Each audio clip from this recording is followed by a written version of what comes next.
லூக்கா எழுதின சுவிசேஷம் 24ஆம் அதிகாரம் 21ஆம் வசனம். அவரே இஸ்ரவேலை மீட்டு ரட்சிப்பவர் என்று நாங்கள் நம்பியிருந்தோம். இவைகள் சம்பவித்து இன்று 3 நாளாகிறது. இங்கே நாம் பார்க்கிறோம், இந்த இடத்தில் இவர்கள் சொல்கிறவர் யார் என்று சொன்னால் 13 வாசியில், அன்றைய தினமே அவர்களில் 2 பேர் சீஷர்களுக்குள்ளாக இருக்கின்ற 2 பேர் சொல்லுகிற ஒரு காரியம்தான் அந்த வசனத்தை வாசிப்பு மறுபடியுமாக. அவரே இஸ்ரவேலை மீட்டு ரட்சிப்பவர் என்று நாங்கள் நம்பியிருந்தோம். நம் வாழ்க்கையில் கூட வாக்குத்தத்தங்களை நம்பிதான் வாழ்கிறோம். இங்க வந்து அவர்கள் ஒரு குழப்பமான ஒரு வார்த்தையை சொல்கிறார்கள். என்ன சொல்கிறார்கள்? அவரே இஸ்ரவேலை மீட்டி ரட்சிப்பவர் என்று நாங்கள் நம்பியிருந்தோம். மீட்பர், நம்மை மீட்டெடுக்கும்படியான மீட்பர், 8 மாதம் மீட்பர் என்று தியானித்துக் கொண்டு வந்தோம். ஆனாலும் அதற்கு ஒரு விளக்கம் அனைவருக்கு இல்லை, தெளிவு இல்லை. எதிலிருந்து மீட்கப்பட்டனால இன்னும் மீட்கப்பட்ட ஒரு அனுபவம் இல்லையே, ஒரு விடுதலை இல்லையே, என் மனசுல ஏதோ ஒரு அச்சம் இருக்கு, என் மனசுல ஏதோ ஒரு தயக்கம் இருக்கு, என் மனசுல ஏதோ ஒரு குழப்பம் இருக்கு. வாக்குத்தத்தங்களை தியானித்துக் கொண்டு வருகிறோம். மற்ற சபை கடந்து போகிறவங்களுக்கு கூட அநேக வாக்குத்தத்தங்களை கர்த்தர் கொடுத்திருக்கிறார்.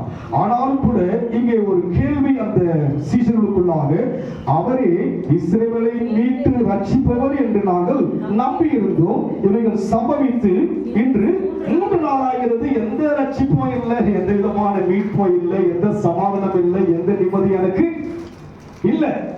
இப்படிதான் எனக்கு வாழ்க்கை. இங்க இருக்கிற யாராவது ஒரு சொல்ல முடியுங்களா? நான் தெளிவா இருக்கிறேன், தைரியமா இருக்கிறேன், சந்தோஷமா இருக்கிறேன், சமாதானமா இருக்கிறேன் சொல்ல முடியுதுங்களா? ஏதோ ஒரு காரியம் நம் வாழ்க்கையில வந்து நம்முடைய இதயத்தை தாக்கிக் கொண்டே இருக்கிறது, ஒரு முழுமை இல்லை. அதே போல்தான் இவர்கள் யார்? இவர்கள் அன்றைய தினத்திலே அவர்கள் 2 பேர். யாரு? சீஷர்களுக்குள் 2 பேர் பேசுகிற ஒரு காரியத்தை தான் சொல்லுகிறார்கள். என்ன சொல்லுகிறார்கள்? அவரே இஸ்ரவேலை மீட்டு ரட்சிப்பவர் என்று நாங்கள் நம்பியிருந்தோம். ஆனாலும் இவைகள் சம்பவித்து இன்று 3 நாளாகிறது. என்ன சம்பவிச்சதுங்க? மரிச்சிட்டாரு, அடக்கம் பண்ணிட்டாங்க. என்னென்ன யோசித்தா நம்பினாங்க? இஸ்ரவேலை மீட்டுடுவாரு, என் பிரச்சனையை தீர்த்துடுவாரு, என் வியாதியை சுகமாக்கிடுவாரு, என் குடும்பத்தில் வந்திருக்கிற இந்த போராட்டங்களை மாத்திடுவாருன்னு யோசித்தேன். 8 மாசம் ஆச்சு, ஒன்னும் மாறின மாதிரி எனக்கு சொல்லுங்க. இருக்குங்களா? இங்க இருக்கு சொல்லுங்க, இல்லாத எல்லாம் சொல்லுங்க. இருக்கா இல்லையா? என்ன இல்லை? எதிர்பார்த்த காரியம் இந்த முழுமை அடைய இல்லை. அதைதான் இங்க சொல்லுகிற காரணம் என்ன? 3 நாள் ஆச்சு, எதுவும் ஒரு நல்ல செய்தி இல்லைங்க. 8 மாசமா எவ்வளவு செய்தி தான் கேட்டேன், இல்லை. நமக்கு என்னங்க? ஒரு முழுமை இல்லை. தேவனை முழு இதயத்தோடும், முழு ஆத்மாவோடும், முழு பணத்தோடும் தேடுகிறோம். ஆனா இல்லை, எனக்கு ஒரு முழுமை இல்லையே, எனக்கு இந்த 9வது மாதம் ஒரு பூர்ண திருப்தி இல்லையே. ஏதோ ஒரு காரியம் வருத்திட்டே இருக்கு, ஏதோ ஒரு காரியம் என்ன குழப்பிட்டே இருக்கு, ஒரு அச்சம் இருக்கு. கர்த்தர் மேய்ப்பராய் இருக்கிறார், நான் தாட்சி அடையல, அடைந்தபடிதான் இருக்கிறேன். நான் அதுக்கு அடைந்தபடிதான் இருக்கேன் வாழ்க்கையில. இன்னும் அந்த எட்ஜுக்கு நான் போகல, இன்னும் அந்த மேன்மைக்கு நான் போகல. ஏதோ ஒரு காரியம் வாட்டி வதைக்கிறது. அதைதான் இங்கே அவர்கள் சொல்லுகிறார்கள். அவரே இஸ்ரவேலை மீட்டு ரட்சிப்பவர் என்று நாங்கள் நம்பி இருந்தோம். இவைகள் சம்பவித்து இன்று 3 நாள் ஆகிறது. 8 மாசம் ஆகுது, ஒரு மாற்றமும் இல்லை. அவர் 4 மாசம் சொல்லியிருந்தாங்க, அவருக்கு மாற்றம் வருவதும் இல்லையோ, நமக்கு என்ன கிடையாது. எத்தனை மாசம் ஆச்சுங்க? 8 மாசம் நாங்களும் வந்துட்டு இருந்த சர்ச்சைக்கு ஒரு மாற்றமும். அவர் இருக்கிறாரா? அவர் இருக்கிறவராகவே இல்லாதது போல நம்முடைய பாவனை தோன்றுகிறது, இல்லாதது போல நம்முடைய செய்கை தோன்றுகிறது, இல்லாதபடி நம்முடைய நடைமுறை வாழ்க்கையில வந்து இருந்தாங்க. நமக்கு எப்படி போனோமோ யோபு சொல்லுகிறார், கர்த்தர் கொடுத்தார் ஸ்தோத்திரம். ஏன்னா அவருக்கு தெரிகிறது என் மீட்பர் உயிரோடு கூட இருக்கிறார் என்பது அவருக்கு தெரிந்தபடியினாலே அவர்கள் இடத்தில் சொல்கிற வண்ணமாக அவர்களுடைய காரியங்கள் இருக்கிறது. இந்த இடத்தில் வாசிப்பு மறுபடியும் 24ஆம் அதிகாரம் 15-16 வாசிகள்.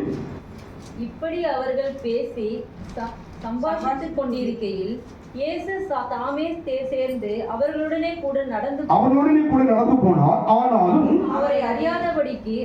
அறியாதபடிக்கு அவர்களுடைய கண்கள் மறைக்கப்பட்டிருந்தது. அதுக்கு நடந்துதான் போறாரு. 8 மாசம் கூட தான் விழுந்தாரு இல்லைங்களா? அப்படிதான் இருந்த மாதிரி இருக்கு. ஆனாலும் அவருடைய கண்கள் எப்படி இருக்கிறது? மறைக்க ஏதோ ஒரு அதுக்கு ஒரு மந்தாரமா இருக்கு. அதுக்கு இந்த கண் எப்படி இருக்கு? ஒரு மாதிரி ஒரு சில கண்ணுல இருந்து புறம் விடுறீங்களா, அந்த மாதிரி இருக்கு. கண்ணு ஒரு தெளிவா இல்லை இல்லை. அதுக்கு அது போலதான் யார் வருகிறது கூட இயேசு கூடவே நடந்து வருகிறார். ஆனாலும் அவரை அறியாதபடிக்கு அவருடைய கண்கள் மறைக்கப்பட்டு இருந்தது. கூடவே தான் அவர் அங்கே என் கூடவே இரும், ஓ இயேசுவே நீர் இல்லாமல்லாம் முடியாதுன்னு. ஆனால் அங்க இல்ல, ஏதோ ஒன்று மறைக்கப்பட்டிருக்கிறது. ஏதோ ஒரு குழப்பம் இருந்து கொண்டே காரணம் என்ன? இவர் ரட்சிப்பவர் என்று நம்பி இருந்தோம். நம்பிக்கைக்கு எந்த பலனும் காரணம் என்ன? இவருடைய கண்கள் என்னவா இருக்கிறது? இயேசு எங்கே வந்தா கூடதான் வராரு. ஆனா அவருடைய கண்கள் மறைக்கப்பட்டிருக்கிறது. அந்த கண்கள் என்ன கண்கள் என்று சொன்னால் எடுத்து நாம் வாசிப்போம். 2 கொரிந்தியர் 4ஆம் அதிகாரம் 4 வாசிக்கு, சீக்கிரம் வாசிக்கு.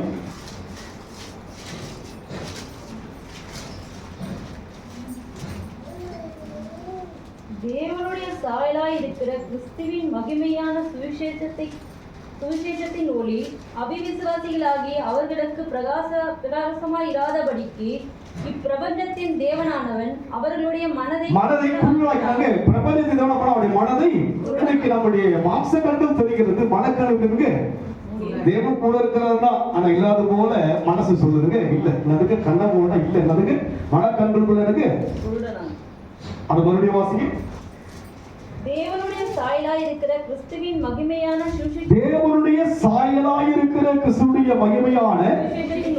சுவிசேஷத்தின் ஒளி பாருங்க. இந்த சுவிசேஷத்தின் ஒளி அவங்களுக்கு எப்படி இல்லைங்க? பிரகாசமா இல்ல. உங்களுக்கு சுவிசேஷத்திற்கு பிரகாசமா இருக்கணும். அந்த பிரகாசம் இருந்தாலும் அவருடைய மனக்கண்ணுக்கு தெரியும். நமக்கு மனக்கண்ணு தெரியும். ஆனா அவருடைய மனக்கண்களும் குருடா. காரணம் என்ன? அவங்களுக்கு சுவிசேஷம் எப்படி இல்லை? அவங்களுக்கு பிரகாசமா இல்லை. அவர் தேவனுடைய சாயலா இருக்கிறார், தேவனா இருக்கிறார். இந்த காரியம் உலகத்தின் மக்களுக்கு அந்த சுவிசேஷம் ஏதோ ஒரு புராணம். அது நம் வாழ்க்கையில் காண்கிற எல்லா புராணங்களுக்கு போல சுவிசேஷம் என்பது இயேசுடைய பிறப்பு என்பது ஒரு புராணம் என்று அந்த மனக்கண்களுக்குள்ளாக மனம் குள்ளாகி இருக்கிறது. வெளிச்சங்கள் அவங்களுக்குள்ளாக அது போல்தான் கிறிஸ்துவுக்குள்ளாக இருக்கிற அந்த 12 பேரிலே அந்த குறித்த அந்த சீஷர்களுக்குள்ளே 2 பேர் பேசுறாங்க. என்ன பண்றாங்க? இயேசு கூட தான் வருகிறார், ஆனால் மனசு நிலையில் அவனுக்கு தெரியல, மறைந்திருக்கிறது. இன்னைக்கு கிறிஸ்துவ வாழ்க்கை வாழ்கிற எனக்கு அநேக காரியங்கள் மறைந்திருக்கிறது. என்ன செய்யணும், ஏது செய்யும்போது மறைந்து போயிருக்கிறது. கடந்த 2 நாட்கள் நான் பெங்களூருக்கு ஒரு 450 கிலோமீட்டர் உப்புளி என்று சொல்லப்பட்ட இடத்துக்கு நான் போனேன். என்னை அனுப்பினர் ஒரு 70 வயது நிறைந்தவர், நல்ல தேவனுக்குரிய ஒரு தேவ பயமுள்ள ஒரு மனுஷன் அவர். அப்படி இருக்கின்ற போது பார்த்தீங்கன்னா அவர் என்னை அனுப்பும் போது அந்த குடும்பத்துக்கு சொன்னார், பாஸ்ட் வராரு. யார் வராரு? கிறிஸ்தவங்க நிறைய பேர் இருக்கலாம், அதாவது கிறிஸ்தவங்க நிறைய பேர் இருக்கலாம், ஜெபிக்கலாம். ஆனா எல்லா ஜபமும் கேட்க எல்லாரும் கிறிஸ்தவங்க சொல்ல முடியாது. ஆனால் நான் ஒருவர் அனுப்புறேன். அவர் வருகின்ற போது மறுபடியும் வாசிக்கிறது தேவனுடைய சாயலாய் இருக்கிற கிறிஸ்துவின் மகிமையான சுவிசேஷத்தின் ஒளி அவிசுவாசிகளுக்கு மனம் குருடா இருக்கலாம். ஆனா இருக்கிற சீசனம் பண்ணாங்க அவர் வருவது இல்லை. கிறிஸ்துவத்துக்குள்ள இருக்கிற அநேகர் கிறிஸ்துவை அறியாதபடி இருக்கிறார். அப்போ அவர் சொன்னாரு, நான் அனுப்புகிறேன். எனக்கு ஏறக்குரிய ஒரு 25 ஆண்டுகள் அவர் எனக்கு தெரியும். அவர் 14 வயதில் ஆண்டவர் ஏற்றுக்கொண்டவர். ஏறக்குரிய ஒரு 40 வருஷங்களுக்கு மேலாக தேவனுடைய அந்த ஆவிக்குரிய பயணத்தில் போகிறவர். அவரோடு கூட பழகினபடினால அந்த குடும்பத்தில் ஒரு பெரிய பாதிப்பு.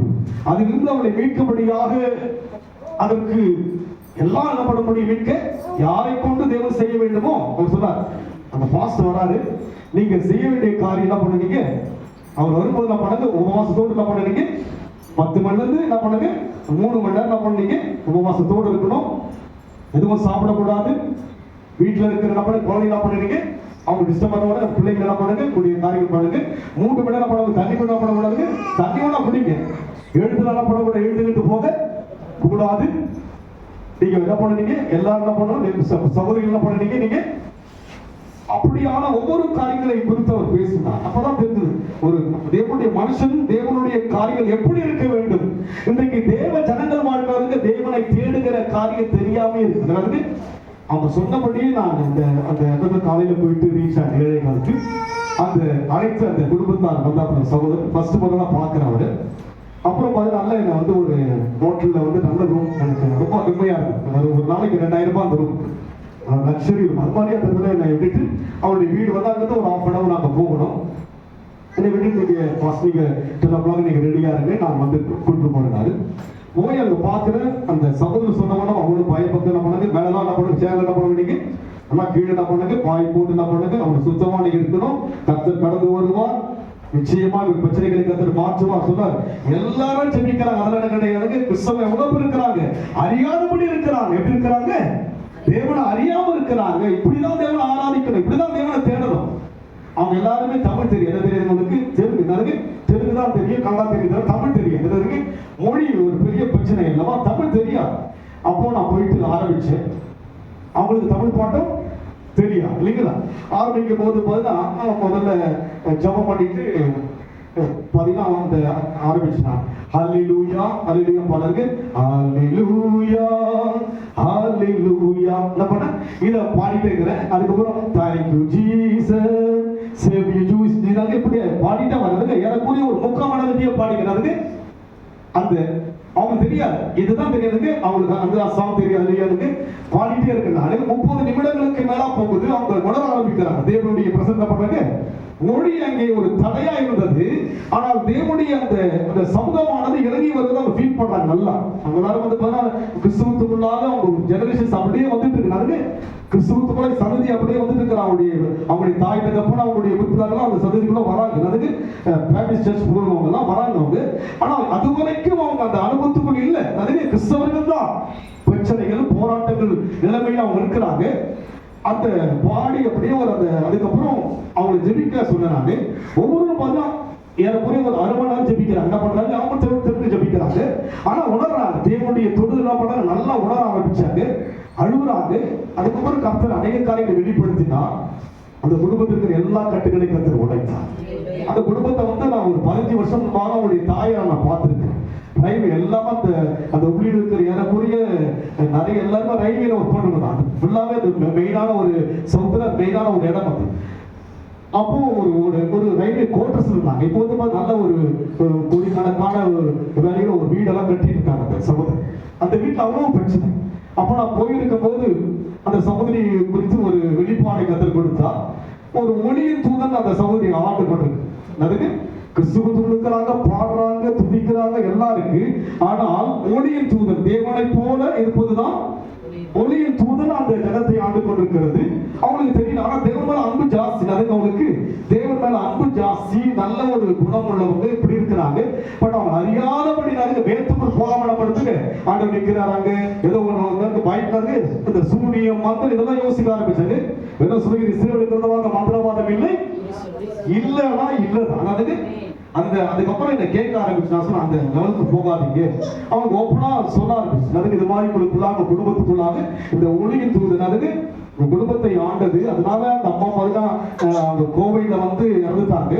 சடனா அவங்களுடைய அப்பா வந்து இறந்துட்டாரு. அதுக்கப்புறம் மாடியில இருந்து ஒரு 7 வயசு பிள்ளை கீழே வந்து நான் மட்டும் மாடியில இருந்து விழுந்துட்டான். ஆனாலும் தேவன் கிருபையா இந்த குழந்தையை பாதுகாத்தான். அதுக்கப்புறம் பாத்தீங்கன்னா எல்லா காரியங்களையும் அங்க வந்து 2 நாட்கள் அங்க தங்கியிருக்கு. எல்லா வீடும் தெரிகிறது. அவ்வளவு வீட்டுல போற தேவ பிரசன்னத்தை உணர்ந்தாங்க. ஒவ்வொரு வீட்டுக்குள்ளாக போன தேவனுடைய அந்த தொடுதலை உணர்ந்தாங்க. எனக்கு ஒரு மொழி ஒரு பெருசா போடவே இல்லை என்று சொன்னால் தேவன் ஆவியா இருக்கிறார்.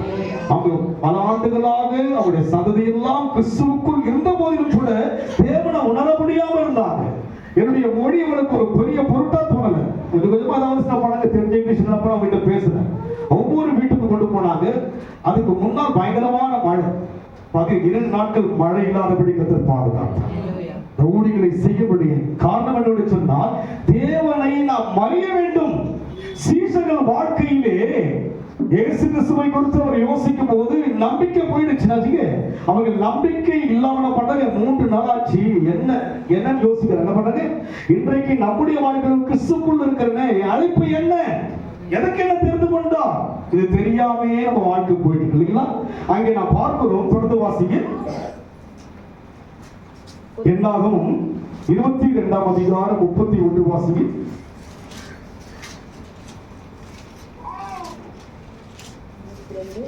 அப்பொழுது கர்த்தர் பிலேயாமின் கண்களை திறந்தார். இங்கே பார்க்கிறோம், பிரபஞ்சத்தின் தேவன் இருக்கிறான், அவிசுவாசியுடைய மனக்கண்களை குருடாக்கி வைத்திருக்கிறார். இங்க யாருடைய கண்களை தேவன் திறக்கிறார்? பிலேயாம் யாருங்க? தீர்க்கதரிசி. அவனுக்கே தெரியல. யாருக்கு தெரியலங்க? இன்னைக்கு தேவ ஜனங்கள் சொல்கிற நமக்கு அநேக காரியங்கள் தேவன் யார் என்பது தெரியாம வாழ்ந்துட்டு இருக்கிறோம். பிலேயாம் ஒரு தீர்க்கதரிசி. யாருக்கு தெரிகிறது? கர்த்தருடைய தூதன் கழுதையுடைய பார்வைக்கு தெரிகிறது. பிலேயாமுக்கு இங்கே கர்த்தர் இருக்கிறார். தெரிகிறதா? உங்களோடு கூட பேசுகிறார். புரிகிறதா? கர்த்தர் இருக்கிறாருங்க. அவரை குறித்து நான் பேசிக்கொண்டு வருகிறேன். ஆனால் அங்கே பிலேயாமுடைய கண்கள் படிக்கணும். அப்பொழுது கர்த்தர் பிலேயாமின் கண்களை திறந்தார். வழியில் நின்ற உருவின பட்டயத்தை தம்முடைய கையிலே பிடித்திருக்கிற கர்த்தருடைய தூதனை அவன் கண்டு பார்க்கிறது. யார் பார்க்கிறோம்? தூதனை பார்க்கிறான். முன்பாக அவனுக்கு தெரியல.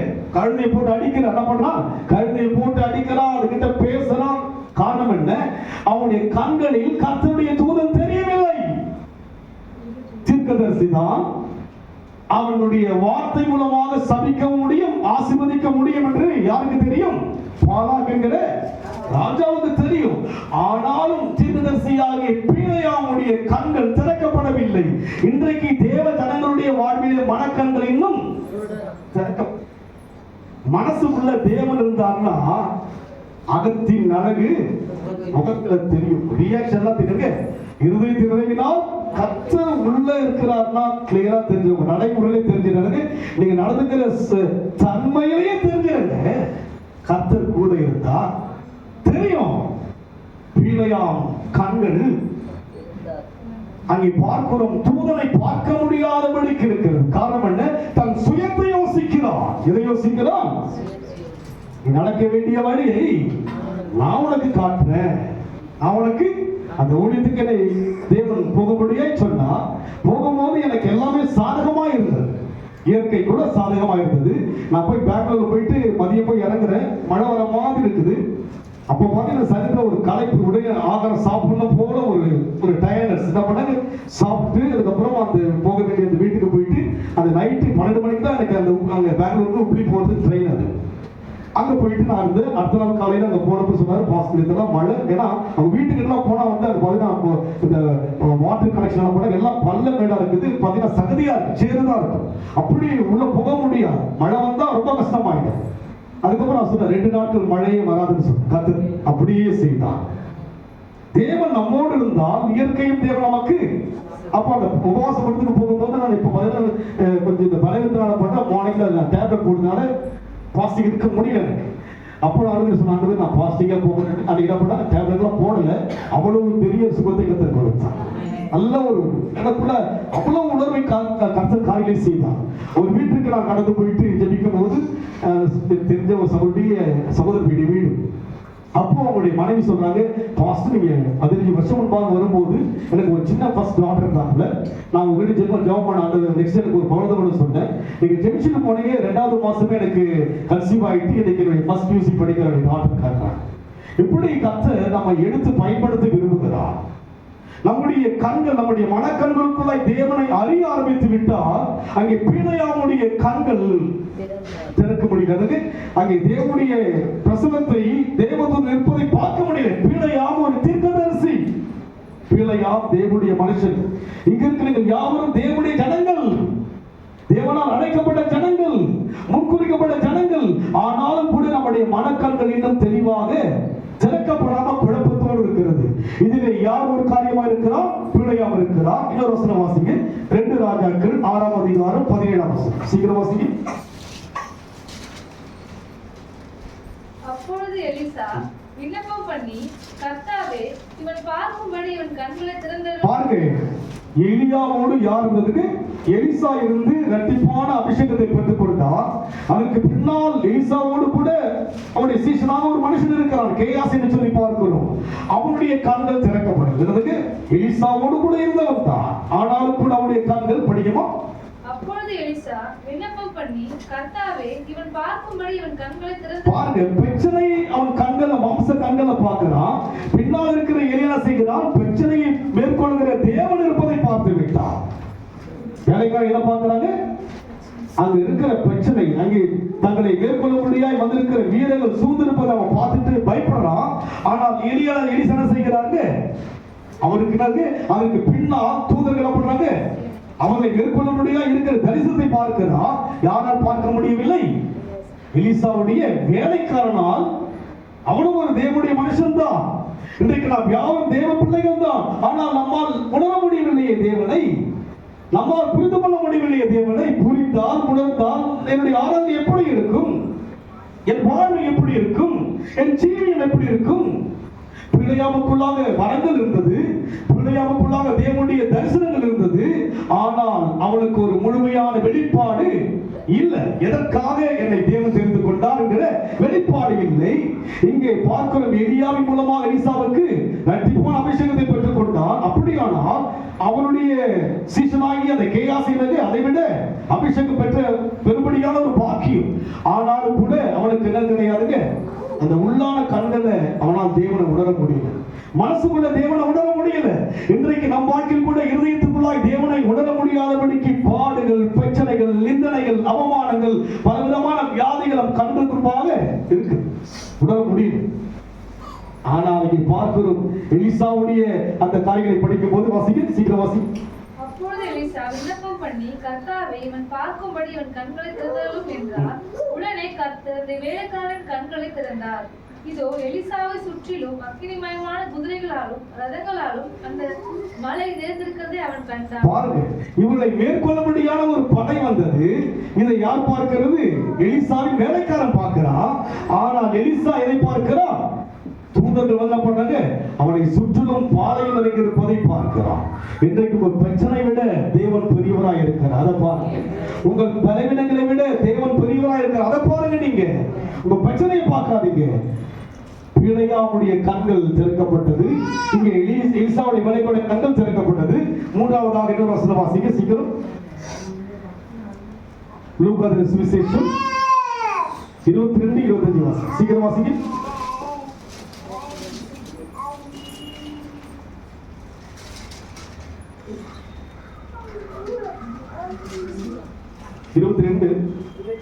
அவர் அவரை நோக்கி 24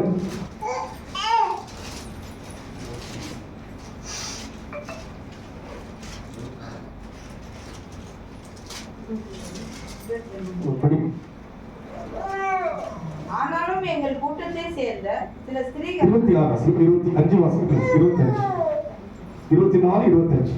அப்பொழுது அவர் அவர்களை நோக்கி, தீர்க்கதரிசிகள் சொன்ன யாவையும் விசுவாசத்திற்கு புத்தி இல்லாத மந்த இருதயம் உள்ளவர்கள், புத்தி இல்லாத மந்த இருதயம் உள்ளவர்கள். அதுக்கு கிறிஸ்துவுக்குள்ள என்ன இருதயம் இருக்குது? சொல்லுங்க. அப்படியே ஒரு மாதிரி அப்படியே ஒரு சொர்ணம் இல்லாம இருக்கு பாத்தீங்களா? சூடு சொல்லுங்க. அப்படியே அதுக்கு இந்த எதிர்பார்ட்டு மேல மழை பெய்யும் இருக்கு, அது கேர் பண்ணவே பண்ணாது இல்லைங்களா?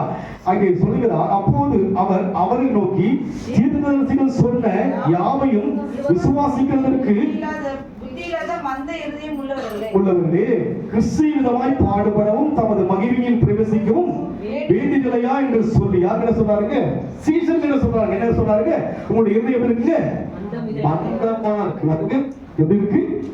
மற்ற எல்லா காரியங்களும் வேகமா இருக்கு, கிறிஸ்துவினுடைய காரியம் இருக்குங்க ஸ்லோவா. அப்படி மந்தமா இருக்கு. மந்தம் எப்படி அது சொல்லுங்க. இன்னைக்கு நான் மந்தமாயிட்டீங்களா? உங்களுக்கு பார்க்கலாம், எல்லா ஆக்ஷன்களுக்கு அப்படியே இறுதி எப்படி இருக்கு? நம்ம பிரகாசிக்கணும். அப்படி இறுதியும் தேவனுக்காக எழுமணும். சீசர்கள் தான், தேவ ஜனங்கள் தான். ஆனால் இறுதி எப்படி இருக்குங்க? புத்தி இல்லாத மந்த இருதயம் உள்ளவர்களை யார் சொல்கிறது? இயேசுவே சொல்கிறார். யார் சொல்கிறதுக்கு?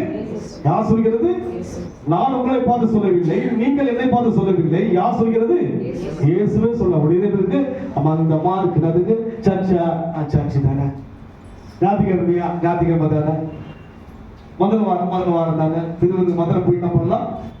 போயிட்டு இது என்ன இருதையும் சொல்லுங்க. வேலை இல்லை. என்னங்க காரணம்? என்ன? என் மனம் இன்னும் இன்னும் தெளிவடையவில்லை. என் மனதிலே தேவன் யாருங்கிறது விவரம் எனக்கு தெரியல, எனக்கு புரியல தேவன் யார் என்று. அப்போ என்ன இருந்தது அந்த இருதயம்? நான் சொன்னாலும் சொல்லாவிட்டாலும், நீங்கள் கேட்டாலும் கேட்காவிட்டாலும், அந்த இருதயம் என்ன இருதயம்? புத்தி இல்லாத. யார் சொல்கிறது? இயேசு சொல்கிறார். யார் சொல்கிறது? அவர் சொன்னாலும் இதுக்கு நீங்க என்ன பண்ணீங்க? அப்போ இருதயம் இருக்கு. நீங்க ஸ்லோவா இருந்தீங்கன்னா, நீங்க தேவகாட்ட யோசிச்சு செஞ்சீங்கன்னா, உங்க புத்தி இல்லாத. இது நான் சொல்லவே இல்லை, அதுக்கு அவருடைய வார்த்தைகள் ஆம் என்றும் ஆமாம். நீங்க வேலை இல்லைன்றீங்களே, எப்படிதான் இருக்கீங்க? பாத்தீங்கன்னா ரிட்டர்ன் ட்ரெயின்ல வந்துட்டு இருக்கிறேன், பாத்தீங்கன்னா வந்துட்டே இருக்கிறேன், தெரியவே இல்லை. நான் பெங்களூர்ல தாண்டி பார்த்தா ஆந்திரா வந்து ஏடுகொண்ட வாடாக வருது. எங்க வருது? மழையா வருது. எப்ப பெங்களூர் சைட்ல தான் அந்த ட்ரெயின் வரும்னு பார்த்தேன். அப்புறம் பாத்தீங்கன்னா சடனா பார்த்து ரேடுகுண்டான்னு போட்டுருக்கு. அதை தாண்டி எப்பதான் யோசிச்சு பார்த்ததுக்கு, அப்போ நம்முடைய வாழ்க்கையில வந்து அதுக்கு கொஞ்சம் பிரச்சனை வரும்போது இருதயம் வந்து ட்ரெயின் போனீங்கன்ட்டு பெங்களூர் வரலையே பார்த்தீங்கன்னா நைட்டு தூங்கிட்டு கொஞ்சம் காலையில் இருக்கும்போது இந்த டைமுக்கு வந்துட்டு இருக்கிறோன்னு பார்க்குறேன். இல்லை மழைகள்லாம் வருது. யோசிச்சுட்டு திடீர்னு பார்த்தீங்கன்னா ரேடுகுண்டான்னு போட்டுக்கிறேன். அதுக்கு அப்பா நம்ம வாழ்க்கைக்கு ஒரு விதமான பிரச்சனை வரும்போது இருதயம் சோர்ந்து விடுகிறது. அதுக்கு ஆனால் தேவன் சொல்லுகிறார், அந்த இடத்துல வாசிக்க மறுபடியும் 22:31 வாசிக்கு 24:31. அப்பொழுது அவர்களுடைய கண்கள் திறக்கப்பட்டு அவரை அறிந்தார்கள். உடனே அவர் அவர்களுக்கு மறைந்து போனார். அப்போது அவருடைய கண்கள் திறக்கப்பட்டு அவரை அறிந்தார்கள். ஆமா, நம்ம அறியணும். நாம சொல்லுங்க பார்க்கலாம். நான் விசுவாசித்திருக்கிறவர் என்னன்னா இயேசுவை அறியணும். அறிஞ்சிருக்கிறீங்களா?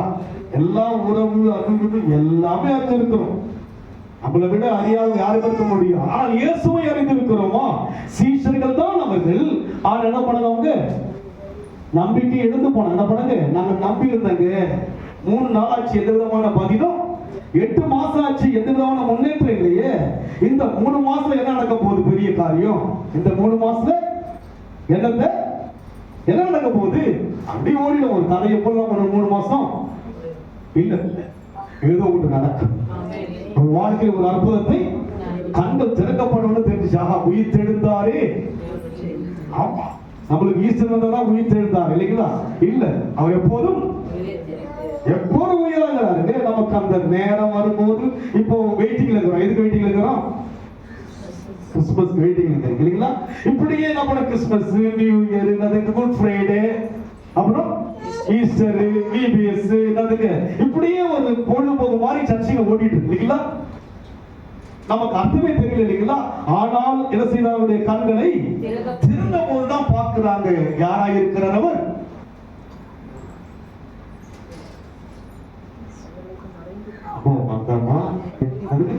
உயிரா இருக்கிறார். யாராயிருக்கிறார்? அதுக்கு முன்னாடி வரைக்கும் அவங்களுக்கு குழப்பம் தான். யாருக்கு? அந்த ஸ்திரீகளுக்கும் கொஞ்சம் குழப்பம் தான். ரபுணி யாருக்குறாங்க? அவங்க தோட்டக்காரர்கள் அறிஞ்சாங்க. பொடிப்படியா போன பண்ணுங்க, வந்து என்ன பண்ணுங்க, நேரடியா காட்டி என்ன பண்ணுங்க, கையை என்ன பண்ணுங்க, என்னுடைய விழாவில எவ்வளவு அவருக்கு இறங்கி வந்தார் பார்த்தீங்கன்னா. இன்றைக்கு கர்த்தர் இறங்கி வருகிறார். இந்த 3 மாதங்கள் அற்புதம் செய்ய சொல்லுங்கள. அந்த காட்சி தான் வருது. அந்த காட்சியை பார்த்தாலே எனக்கு வாந்தி தான் வருது. அதுக்கு அந்த கண்ணம் ஒண்ணு அந்த காட்சி தான் வருது. அதனால நாத்தம் தான் வருதுக்கு இல்ல. இந்த 3 மாதங்களை கர்த்தர் அற்புதம் செய்வார். அந்த கண்கள் திறக்கப்பட்ட பிற்பாடு என்ன பண்றாங்க? சீசர் என்ன செய்யறாங்க? என்ன பண்றாங்க? அறிந்தார்கள். வந்து என்ன பண்றாரு? அவங்களுக்கு மீனை பொறிச்சு என்ன பண்றாருங்க? என்னைப்பா என்னதுங்க, நான் உயிரோடு கூட. ஆமா, கர்த்தர் உயிரா இருக்கிறார். இந்த 3 மாதங்கள்ல உயிர் தேர்ந்த வல்லமை நீங்க பாப்பீங்க. என்னுடைய மீட்கும் வருஷம் அந்த ஊழியத்தை முடிந்த போது யோசித்தாரு. 8வது மாத கடைசி நாட்கள் எவ்வளவு வல்லமையான ஒரு ஊழியம். அந்த குடும்பம் முழுமையா ஒப்பு கொடுத்தார். மொழி தெரியாது.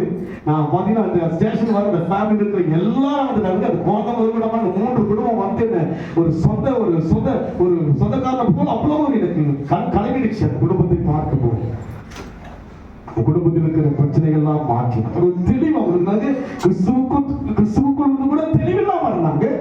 தேவன் தெளிவுபடுத்தும்படியே கொண்டு போனார். மொழி அங்கே இல்லை, தேவன் அங்கே இறங்கினார். மொழி அங்க இல்லை. மொழி பார்த்து என்னவோ படப்படப்பட இங்கிலீஷ்ல என்னென்ன பேசுறேன். நானும் ரொம்ப பெரிய நாலேஜ் பண்ணப்பட்டேன், எல்லா விஷயம் பண்ணப்பட்ட இங்கிலீஷ்ல என்ன பண்ணாங்க, எப்படிதான் ஜெபிக்கிறது இல்லை. பட் அவங்க ஃபீல் பண்றாங்க, என்ன பண்ணாங்க, அவன் நல்லா உணர்ந்தாங்க தேவனை. அவருடைய மனதில் யார் வந்து விட்டது, மனக்கண்கள் திறக்கப்பட்டு தேவனை மகிமையா பார்த்தாங்க. அவருடைய குடும்பத்துல ஒரு மகிழ்ச்சி வந்து விட்டது. ஊழியத்தை கத்த சிறப்பாய் முடித்தார். அதுக்கு ஊழியத்தை கத்த முடிச்சுட்டு வரும்போது பார்த்தா அங்க வந்து ஒரு ரொம்ப பிரபலமான ஒரு ஸ்வீட் இங்க திருநெல்வேலி அல்வா மாதிரி இருக்கு. அந்த தார்வார் உப்ளியில வந்து வேற ஒரு ஸ்வீட் பிரபலமான.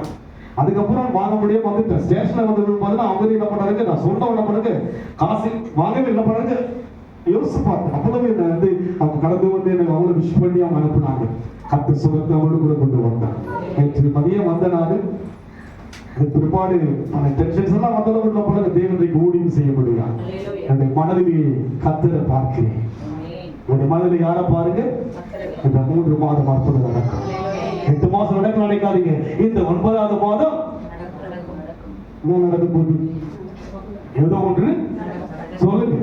அதிசயங்களை காண பண்ணுகிற தேவன் கத்த செய்ய வல்லவர். ஏன்னா நம்முடைய கண்கள் திறக்கப்பட்டிருக்கிறது. எந்த கண்களுக்கு, மனக்கண்கள். தேவனை பார்க்கிறேன். ஆலயத்துக்கு போவோம் சொன்னா எப்படி வரும் நீங்க, இதுதாங்க ரகசியம். நீங்க தேவனுக்குள்ளாக வளர்வதுதாங்க ஆலய காரியத்திலையும் வேதத்தை வாசிப்பதிலையும் ஜெபத்தில் தரித்திருப்பதுதான் அவரை புரிஞ்சிக்க முடியும். மனசுல அவரை புரிஞ்சுக்கணுங்களே ஜெயிச்சிடலாம். அவன் சொல்லுங்க போகலாம்.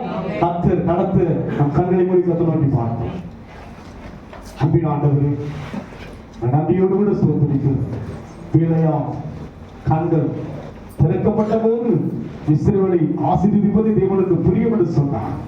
அதுபோல ஆண்டவரே, எங்கள் மனக்கண்கள் திறக்கப்பட்டு 8 மாதம் முடிஞ்சிச்சே, இன்னும் முடிவு வரலையே, இன்னும் இழுபறியா இருக்கு, இன்னும் தேவைகள் குறைவா இருக்கு, இன்னும் பிரச்சனை தீரலையே, பலவீனம் தான் மிஞ்சுகிறது, பலன் அடைய முடியலையே, வியாதி என்னை மாற்றி என்னை வேதனைப்படுத்துகிறது, நோவடிக்கிறது. இல்ல ஆண்டவரே, இந்த 9வது மாதம் என்னுடைய கண்களை திறந்தீரையா, உம்மை உணர்கிறேன். கர்த்தர் எனக்காக யாவற்றையும் செய்து முடிப்பார். கர்த்தர் எனக்காக இந்த மாதம் யாவற்றையும் செய்து முடிப்பார் என்று சொல்லுங்க.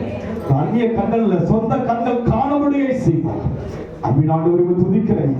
நடத்துகிறார், ஆசீர்வதிக்க சீஷர்கள் தயக்கத்தோடு கூட ரட்சிப்பார் என்று நாங்கள் நம்பி இருந்தோமே, 3 நாட்களாயிற்று என்று அவர்கள் கேள்வி எழுப்புகிறார்கள்.